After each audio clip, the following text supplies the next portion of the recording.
काक चेष्टा बको ध्यानम स्वान निंद्रा तथैव च अल्पहारि ग्रह त्यागी विद्यार्थी पंच लक्षणम। जी हाँ दोस्तों, आपने सही सुना।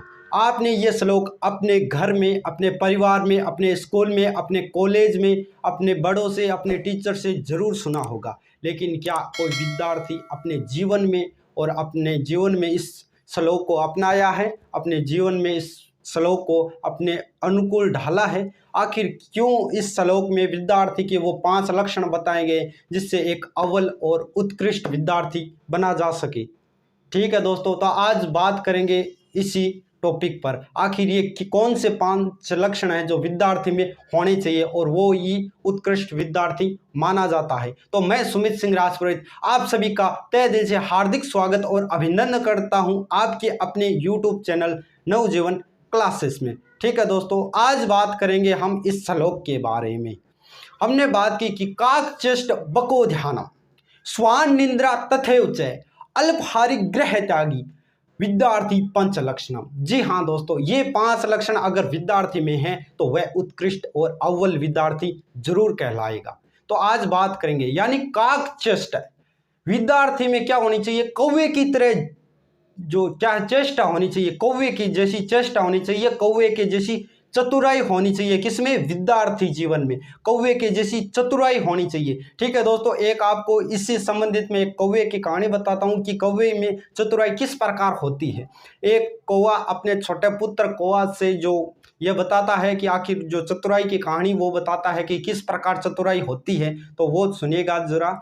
अपना एक कौवा अपने पुत्र को बता रहा है कि अगर धरती पर कोई मानव आ रहा है तो हमें डरने की कोई आवश्यकता नहीं है, क्योंकि अगर मानव आ रहा है, अगर आपको पता है कि मानव नीचे झुकेगा, वो कौवा एक को अपने पुत्र कौवे को बता रहा है कि अगर मानव नीचे झुकेगा या मनुष्य नीचे झुकेगा तो निश्चित ही वो नीचे से लकड़ी या पत्थर उठाएगा, तो उस दौर में हमें वहाँ से भाग जाना चाहिए, हमें उड़ जाना चाहिए। ये एक कौवा बता रहा है, क्योंकि कौवा बता रहा है कि वो चतुराई बता रहा है अपनी। तो अपने वो पुत्र होता है कौवा का, तो वो पूछता है कि आखिर कोई मनुष्य या जो व्यक्ति है वो पीछे से अपने घर से ही कोई लकड़ी या पत्थर लेके आए हमें मारने के लिए, तो वो पूछे क्या होता है। तो वो कौवा हंसने लगा और अपने पुत्र से कहने लगा कि तुम्हें मैं क्या चतुराई सिखाऊं, तुम तो पैदाइशी ही चतुर हो। तो जी हाँ विद्यार्थियों, आखिर जो कौवे की जैसी चतुर है जो कौवा, उसी प्रकार विद्यार्थी को एकदम चतुर होना चाहिए, एकदम कौवे की जैसी चेष्टा होनी चाहिए, सीखने की ललक होनी चाहिए विद्यार्थी में। तो वो हंस के कह देता है कि तुम्हें चतुराई सिखाने की कोई आवश्यकता नहीं है, तुम तो पैदाइशी चतुर हो, इसलिए तुम्हें एक चतुर विद्यार्थी बनना, एकदम जो कौवे की जैसी चेष्टा होनी चाहिए, तुम्हें सीखने की ललक होनी चाहिए। काक चेष्टा बको ध्यानम, दूसरे श्लोक में जो श्लोक है इसका अर्थ है काक चेष्टा बको ध्यानम, यानी तुम्हारा ध्यान, विद्यार्थी के ध्यान बगुले की जैसा होना चाहिए।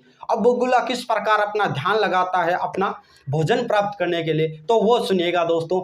जब भी कभी देख लेना नदी के किनारे जब बगुला बैठा रहता है तो वो हमेशा याद रखना अपनी एक टांग को ऊंचे लगाए हो और ऊंची उठाकर बैठेगा। वो एक टांग पर खड़ा रहेगा, अपनी आंखें को एकदम नीचे सटीक देखेगा वो अपने लक्ष्य की ओर, क्योंकि उसे पता है कि किस प्रकार अपना भोजन प्राप्त करना है। काक चेष्टा बको ध्यानम, यानी बगुले जैसा ध्यान होना चाहिए। अगर कोई दूसरा व्यक्ति उसे देख रहा है तो उसे लगता है कि बगुला पंगुला है, बगुला की टांग टूटी हुई है, लेकिन दरअसल बगुला न तो पंगुला है और न ही उसकी टांग टूटी हुई है। वो अपने लक्ष्य की ओर ध्यान केंद्रित कर रहा है। वो पहले से अपनी टांग को ऊंची उठाए हुए रखता है, ताकि जैसे ही मछली उसके पैरों के नीचे आए तो वो एक पैर और अपनी चोंच साथ में दबाए, ताकि मछली उसके पंजों में जकड़ी जा सके। वो अपने किस प्रकार अपना भोजन बनाता है, तो वो अपना ध्यान केंद्रित करके अपना भोजन बनाता है। उसी प्रकार विद्यार्थी को क्या करना चाहिए? ध्यान केंद्रित करना चाहिए। अगर आपका ध्यान नहीं है, अगर आप पढ़ाई कर रहे हो तो वो पढ़ाई आपकी व्यर्थ है। अगर ध्यान दोगे तभी तो पढ़ाई में आनंद आएगा, मजा आएगा। अगर आपका ध्यान ही नहीं है, आपका मन ही नहीं है पढ़ाई में, तो आप कदापि पढ़ाई नहीं कर सकते। क्योंकि बगुले को पता होता है अगर वो दोनों पाँव जो पानी के अंदर रखे होते हैं, अगर दोनों को जैसे मछली आती है वो उठाता है तो पानी हिलता है, और हिलते ही उसे पता है कि जो पानी हिल गया तो मछली भाग जाएगी, इसलिए वो एक टांग हमेशा ऊंची उठाए रखता है।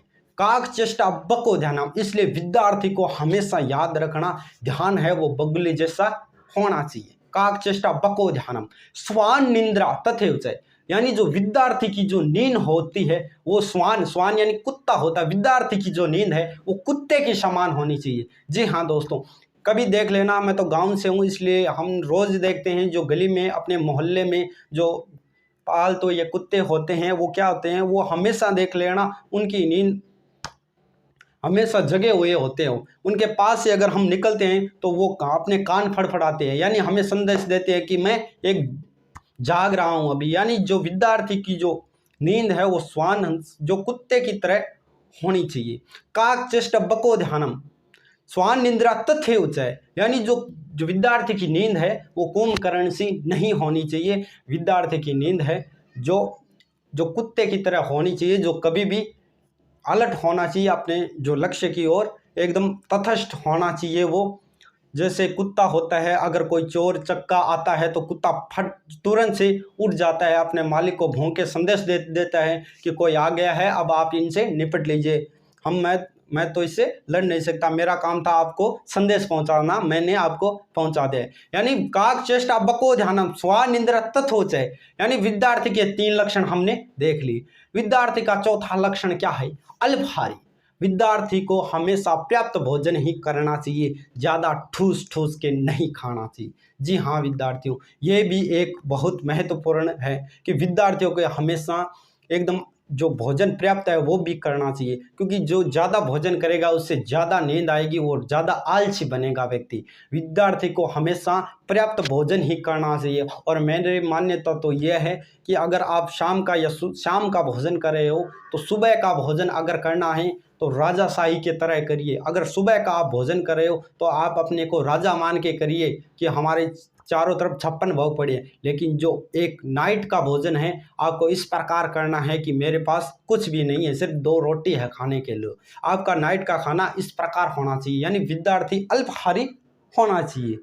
और जो अंतिम बताया गया है जो गृह त्यागी, विद्यार्थी का जो जीवन है वो गृह त्यागी भी बताया गया है। अंतिम में जो 5वां जो कारण है वो गृह त्यागी, यानी विद्यार्थी को हमेशा घर से मोहन नहीं रखना चाहिए, ज़्यादा घर से दूर रहकर पढ़ाई की जाती है। घर में बहुत से कम होते हैं, हालांकि कुछ एक होते हैं, लेकिन घर में आपको पता है जो पारिवारिक स्थितियां उसमें काम और होते रहते हैं, छोटे मोटे कामकाज होते रहते हैं। इसलिए विद्यार्थी को हमेशा अपने घर से अपने दूर जाना चाहते हैं, क्योंकि जिस शिक्षा प्राप्त करने के लिए हम घर से स्कूल जाते हैं, हम यूनिवर्सिटी जाते हैं, हम कॉलेज जाते हैं, तो क्या होता है हम घर से दूर तो जा रहे हैं। इसी प्रकार कोई भी मेरे भाई बहन है वो तैयारी करने के लिए कोटा सीकर अलग अलग क्षेत्र में जाते हैं, राजस्थान में जोधपुर, उसी प्रकार से जो आपको क्या है गृह त्यागी होना चाहिए। यानी काक चेष्ट बको ध्यानम स्वान निंद्रा तथैव च अल्पहारी गृह त्यागी विद्यार्थी 5 लक्षण। तो दोस्तों ये थे विद्यार्थी के 5 लक्षण जो अपने जीवन में हमेशा